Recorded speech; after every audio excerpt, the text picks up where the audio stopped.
Hey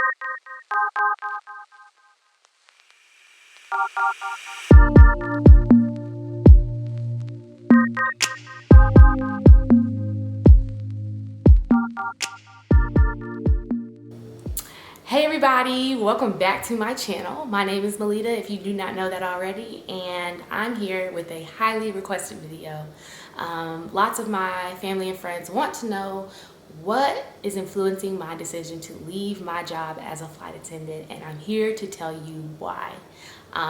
Before I begin and get into this, I just want to make a really quick disclaimer or two. I think I have two disclaimers. The first disclaimer is that these views expressed in this video are my own, solely my own, and not the views of my current or former employer. Next, if you're thinking about being a flight attendant, this video is not to discourage you. I still, at the end of the day, highly recommend this job to anyone that may be interested, especially if you can work for a really awesome company like the one that I worked for. And that particular company, I'm not going to mention the name, just simply because I feel like it's totally irrelevant. At the end of the day, I was a flight attendant. If you can take a look at the thumbnail, or if you already know because you know me in real life, then you know what company I work for. So there's no need to keep saying their name. So I just want to make those really quick disclaimers, and I hope that you all will take this in as my own experience and not the overall flight attendant experience, because I can't speak for everybody. I can only speak for myself. So I have a few notes here to keep me on track, and y'all, it's super lengthy, so I hope I can get this all out and not make this video extremely long, but I want to make sure I give as much details as possible. So let's go. I'm gonna give a backstory. In college, I was super bubbly, outgoing, and I was involved in everything. I was a resident assistant, I was an orientation leader, I was in a sorority, I did everything. I also sold apartments my senior year, and I knew that I had 2 classes remaining at this particular point in my life, and I kind of had to figure out what I was gonna do after college graduation. So that was kind of weighing heavy on me because my degree is in exercise science, and I knew deep down I didn't want to do anything in that field. And I know you're probably like, well, why did you major in that? That's a story for another day. We're not going to get into that. But anyway, I knew I was about to graduate and I had to find something to do. So one day, out of complete, sheer, utter boredom, I applied to a job as a flight attendant. All I knew is you had to be 21, and for the carriers here in the U.S., you know, you had to be a U.S. citizen, yada yada, boop de boop. And you didn't even need a college degree for a lot of the airlines, so I applied anyway, not thinking that I would really hear anything back as fast as I did, but I did. So that's when I got hired with the airline that I currently work for. It's a mainline carrier, so you know, that's international flights, a lot more routes than your smaller regional airlines. And I ended up getting hired way quicker than I ever thought that I would be hired. And next thing you know, literally a month after applying, I was sitting in flight attendant training. And while I was in flight attendant training, I was also finishing my remaining 2 classes for my college degree. So I was doing both at the same time. And when I say that was one of the most stressful moments of my life, and I don't recommend that to anyone, but I had to get it done, just simply because you don't walk away from your degree when you've got 2 classes left. Like, come on, you can't do that. So I did that, and I really didn't think that I would even finish flight attendant training, because even though I felt like I was retaining the information, sometimes I really struggled. But I ended up graduating flight attendant training, and my first base was Minneapolis base. And I ended up having to get a crash pad in Minneapolis. And if you don't know what a crash pad is, then a crash pad pretty much is communal living for flight attendants when they're on call. So on call meaning, you know, when you're sitting waiting for your airline to give you a trip. And so when you're on call, you're responsible for being within so many miles or within a certain area of the airport, so you can report when they need you to report. Hated Minneapolis, absolutely hated it, y'all. I remember crying in my crash pad like all the time, just simply because it was such a like culture shock, and I didn't like it. But I knew that I didn't have to stay in Minneapolis the entire time, so I kept putting in for a transfer to Atlanta base, kept putting it in. 5 months later, that's when I was granted a transfer to Atlanta, which is where my family lives. So that happened. What's next? That was when I first got hired. So since then, I've been with the company for a total of 5 years. The first year and year 2, I lumped these in the same category. So year 1 and year 2 was pretty good. I feel like when you're a first year flight attendant, second year flight attendant, especially at a larger mainline carrier, you're still learning the job. Like, you're still learning how to do your job. You're still learning all the different planes and what service goes to what plane, and you're just, it's not a job that you just come straight out of training and you just automatically know how to do. It's a learning curve, serious learning curve. It's a lifestyle learning curve. Like, you have so much that you have to learn, and it takes time. So year 1 and year 2 is pretty good. I mean, I picked up trips with friends.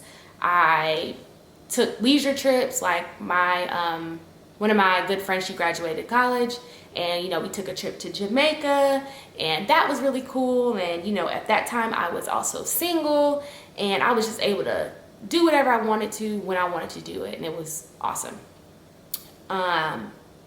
So just keep in mind, at that time I was still really enjoying the job. Also, year 1 and year 2 is when you learn to work your schedule. As a flight attendant, your schedule becomes your life, especially if you wanted certain days off. And let me just make this clear that when flight attendant schedules come out at the company that I was working for, it's insane. Like, if you care about a good schedule, on schedule release day, you are sitting at your phone and you're ready to work your schedule. Because if you don't work your schedule, you're not gonna have the trips that you want, you're not gonna have the time off that you want. And especially coming from college, I still had friends with graduations, weddings, baby showers, bridal showers, all the things that I still wanted to be involved in. And I cared so much about getting that time off. And holidays, I wanted that time with my family.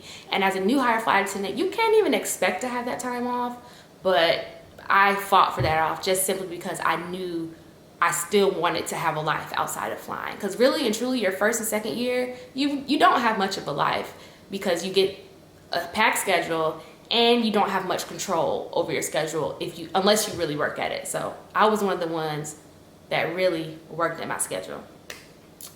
But yeah, year 3 was when things took a turn.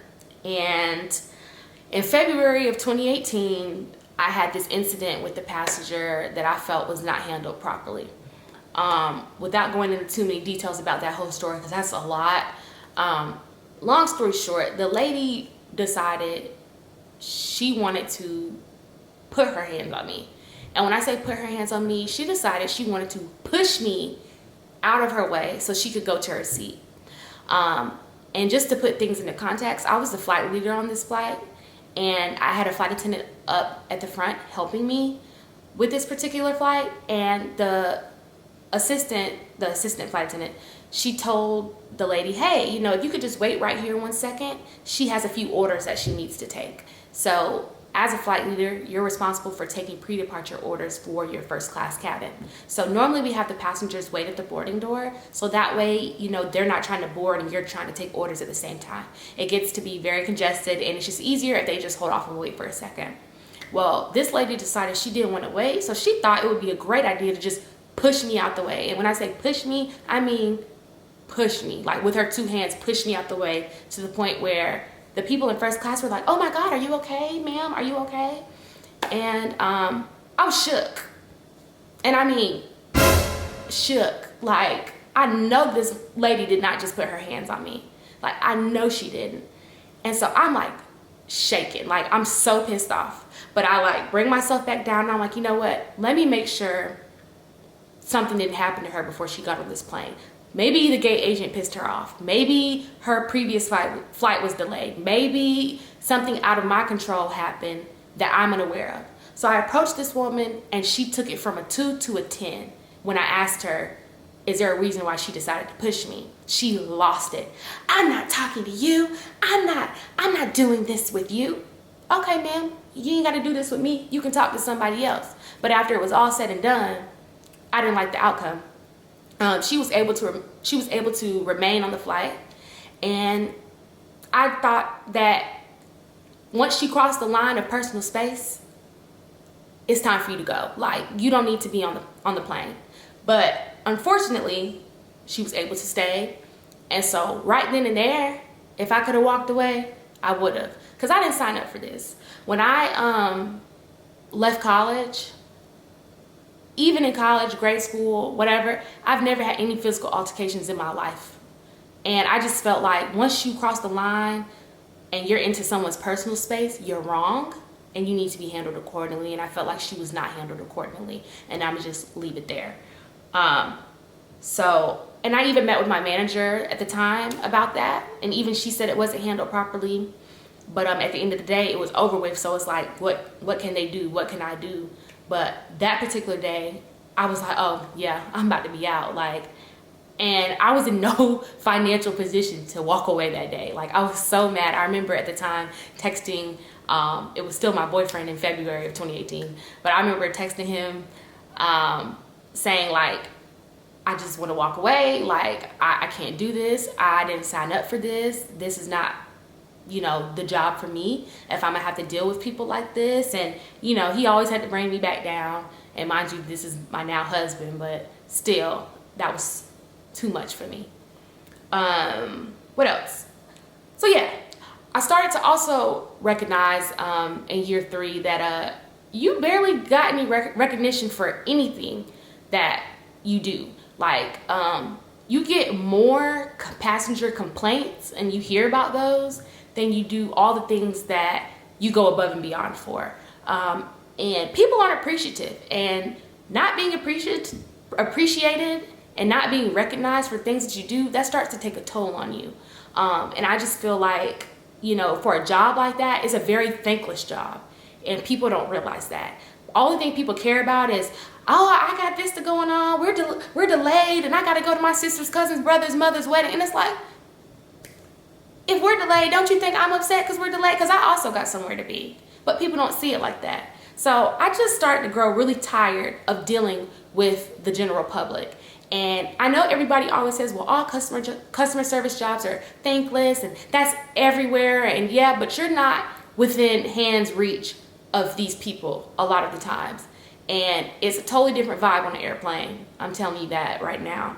So yeah, I just also started to feel like I wasn't learning anything. I started to feel like I had no mental stimulation, and it's just, I felt really dumbed down. Like, dang, all I'm here to do is serve cookies and drinks. And I get that we're trained for safety situations, and thank God that safety situations do not occur extremely often. So I didn't have to do that aspect of my job a lot. But I also just really felt like I wasn't learning anything. I didn't have anything to help stimulate my mind. I didn't have any growth. I could never come home and be like, yeah, I learned this today, or I'm doing something different today. Like, it was just always the same rinse, repeat, rinse, repeat, rinse, repeat. And I'm just like, I don't like that. Like, I just feel like I have so much more to me as a person, and it started to feel like very robotic. Like, hi, welcome aboard. Hi, thank you. Have a good one. Thank you. Bye. Hi, welcome. And it's just, I don't know. It just drove me nuts, y'all. So yeah. What else? So yeah, once you start realizing those things, you kind of start thinking, well, what would happen if I explore other options? Maybe I need to look into doing this or doing that. But then you have people on the job and family members, friends, that make you feel crazy for wanting better for yourself. Oh, it's such an easy job. You get to go to Cancun and Paris and France, and you should be thankful. So many people apply to that job every year and don't get it, and so many people want to be in your shoes. You should be grateful. And so at what point do I draw the line between it affecting my mental health and being grateful for having the job? Which you should be grateful for having any job, to be clear. if your bills are paid. But at what point do I put myself first? At what point do I, at what point should I put Melita first? And I feel like when people do stuff like that, when someone's constantly expressing that they're unhappy and, they want to do something better for themselves, I feel like when people tell them how grateful they should be and this, that, and the third, I feel like it makes it worse. It's like, yeah, I should be grateful, but just bump how I feel every night. Bump feeling depressed, bump feeling worthless, bump feeling, unappreciated and validated. Just bump that. I should just be grateful. And I should go to work every day and be a robot and smile and just be happy because so many people want this job. That ain't it. I don't care nobody say that ain't it. And I feel like for anybody watching this, if you are in a place in your life where what you're doing is no longer serving you, it's not serving a purpose, it's not fulfilling you, by all means, please put yourself first.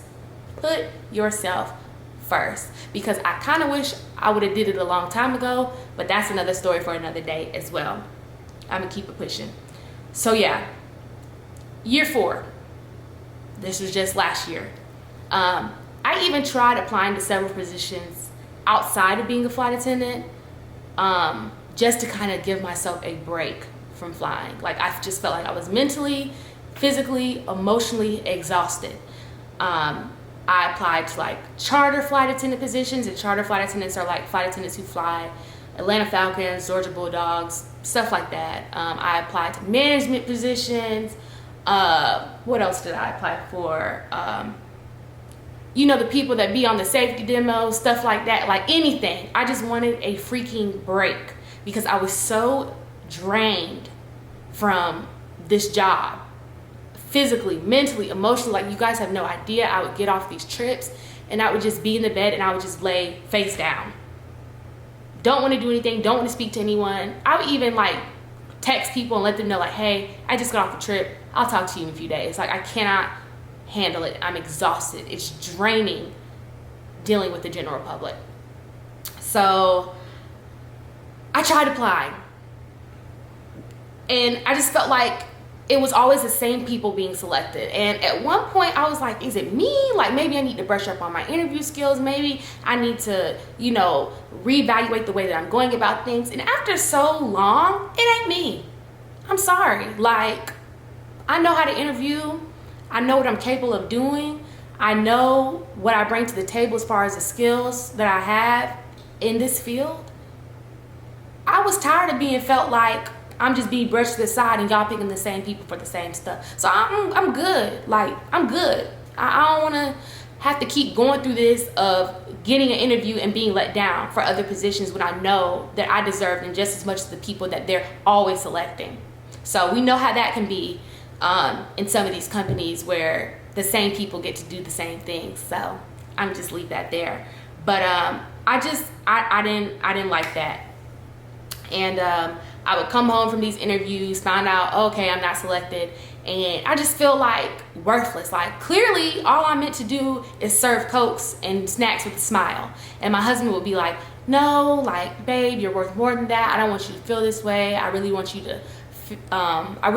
to figure out what you want to do outside of this field, because obviously this is not serving you, it's not fulfilling you, it's not making you feel like the person that you were when you first started, and we need to reevaluate. And I just want to give a side note that nobody can tell you or show you how you feel and can attest to how you feel than your significant other or your spouse or anybody that you're in a relationship with that see you come home every night and they see you walk in and you're drained and they see you feel depressed and they see you not feel appreciated at work. They see how you feel, and I know that it hurt him to see me like that. So yeah, I just want to throw that out there as well. So even if I wanted to stay, he still would be for it,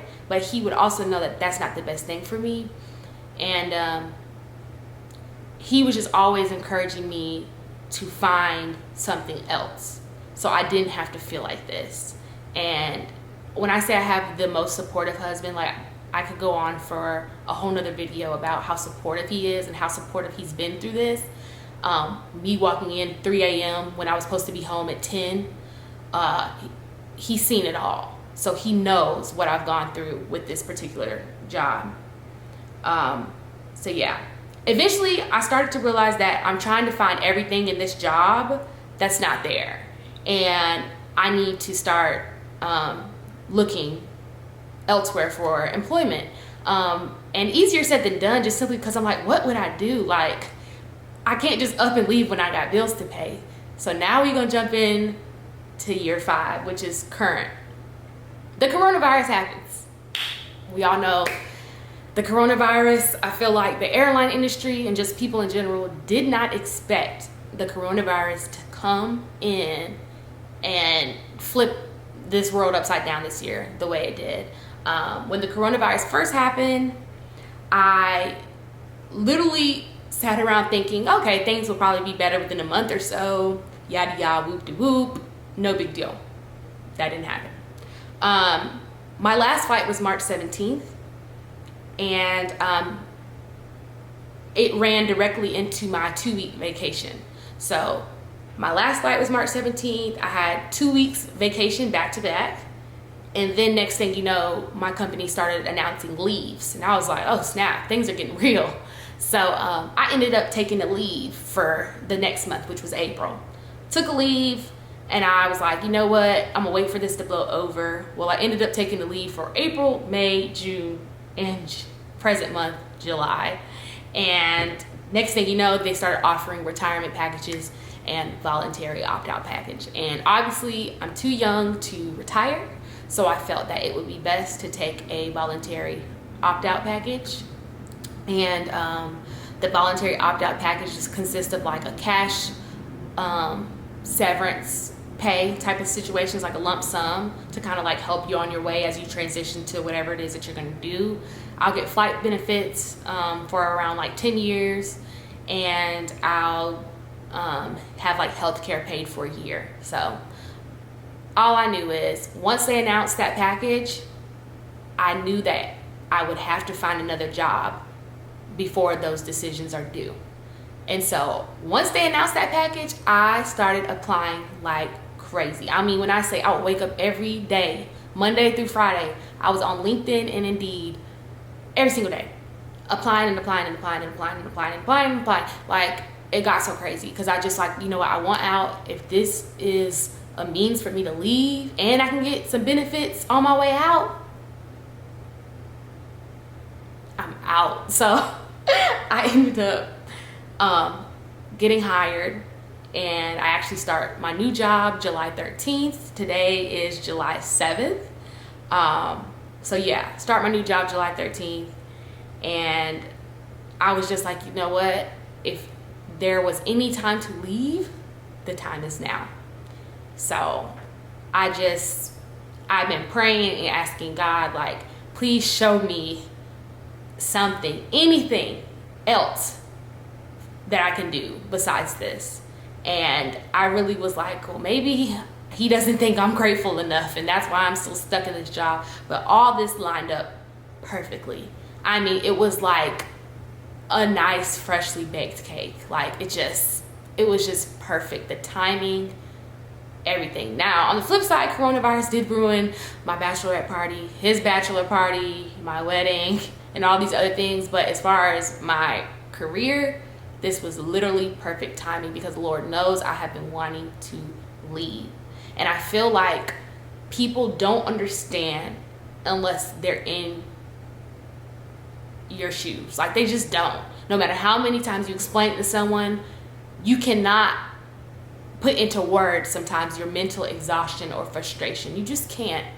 So, and I know in general, customer service can be shaky, and you know what? It is what it is.